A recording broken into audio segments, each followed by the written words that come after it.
I was just wondering from your side, Harry, have you been seeing a shift in the skill sets, the capabilities that you're seeing coming to the market here when you're looking to place people, or even the needs that you're trying to fill for from a staffing standpoint?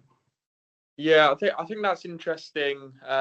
What sort of angle are you referring to there on like sort of junior side? Well, Sort of well, people well, coming in well, or even just certifications that maybe you're yeah, seeing, there's probably about 100 ways to get Power BI certified, right? And some of them matter, some of them don't, right? But I could imagine, finance folks getting, more Python literate, and having that, where like SQL was a really like huge benefit to know that if you were in finance, because then you could actually go back to the databases and pull that, right? That made you a real rock star, right? yeah. I'm just, or even just the needs that you're seeing from like firms like ourselves, but other ones where uh it's required that we have this and the finance knowledge, Yeah. or yeah, I'm just curious, yeah. Yeah, no, that's interesting. I know we work with a few consultancies across the EPM space, not just Vena, but other EPM tools as well. And what they're really looking for is obviously finance FP&A background in a lot of cases, but also that technical knowledge as well, whether it's sort of Python or SQL or moving into EPM tools like Vena, Pigment, Anaplan. It's having that finance knowledge coupled with the technical implementation experience is very valuable for the consulting space. So a lot of our placements with consultancies like yourselves are people that have already working in consulting and have Mhm. end-to-end implementation experience as well as degrees in finance and FP&A roles in the past. Occasionally there's a slight disconnect from people that are using the tool in a finance role who then look to move into consulting. There's Yeah. potentially experience and knowledge gaps there. I don't know if you sort of Mm. see that from interviews you've done from people working in industry that are looking to move into consulting, using these tools on a day-to-day basis and have the FP&A knowledge, but haven't ran these implementations as such. Mm. Yeah, I think probably the gap that I see the most when it's somebody coming from a P&A trying to migrate into this, if they've never done client work before, if they've always been in industry, Yeah. is being able to adapt the thinking so that it is universally applicable. I mean, it's a little silly, but whenever I'm kind of talking to much more junior folks, it's well, okay, any business, money in, money out.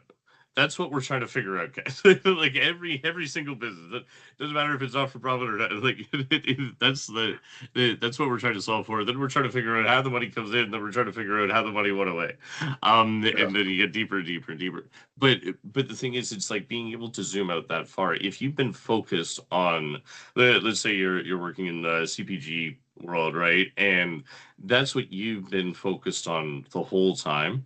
You might be killer, like huge depth of knowledge down that, and also kind of verticalized knowledge that way.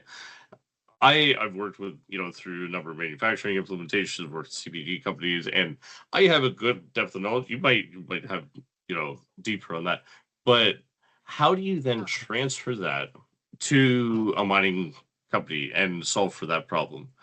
The words will be different. The problem's actually similar, right? I mean, obviously there's SME, expertise and processes and different things that are a little bit different, but then how would you transfer some of that knowledge to something like a services model or a SaaS model? How would you make that applicable for construction? And being able to kind of understand how those are connected and similar,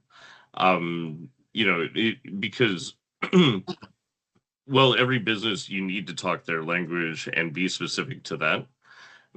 Much of the time, it is just talking the language. You're solving the same, a very similar challenge, right? Workforce is usually the biggest spend of the P&L, right? Or materials or workforce, right? Are the biggest spends. And then revenue can only come in so many different ways. Balance sheets usually look like balance sheets.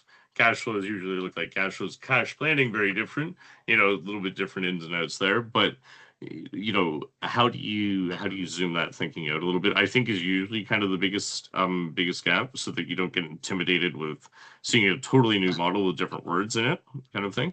Um, but yeah, it's the technology upskilling and focus. I even think about for myself. Unfortunately, my days are usually pretty packed, but I got to find time to upskill myself in this too. Like, I'm familiar with Python. I know how to, Yeah. but right now my level of being able to do anything is hey, Mr. ChatGPT, how would you rate this? Right. I mean, it's wonderful for doing that, but I need to get a little bit more strategic about that. And of course, there's the benefit of growing in companies that you get to hire for, the gaps you have. And you have to have that trust. But I look at how we upskill our team, myself, and even just kind of the needs that you see in the market there, right? Because it can sound to me, a little intimidating, a little overwhelming sometimes when you see everything that you need to know, Yeah.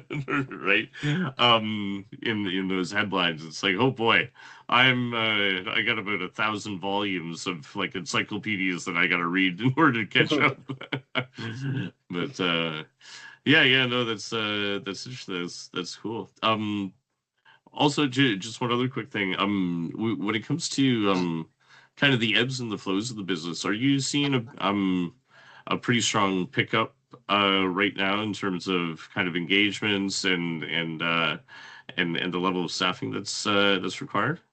Yeah, for sure. I think definitely since the summer we had a bit of a quiet period, but for definitely our clients from September onwards have there's been a big increase in engagements, in requests for skill sets, for technical Mm, skill sets with finance backgrounds since September onwards, essentially. And there's a lot of engagement set to start sort of January, February to meet an increase in pipelines, essentially, and that's across all technologies. So yeah, it's mhm. picked up a lot since the summer. I think the summer's a little bit of a quiet period in general, but yeah, it's certainly getting busier for us. Oh, that's wonderful. Yeah, no, that's great to hear. And yeah, I think that's certainly, a little bit of the cycles of the business for sure. Yeah. And yeah, no, that's quite interesting. Even with the economic geopolitical landscapes being, let's say, maybe a little bit more hyperbolic these days. Yeah. There's still those overarching cycles and trends, and no, it's exciting to see for sure.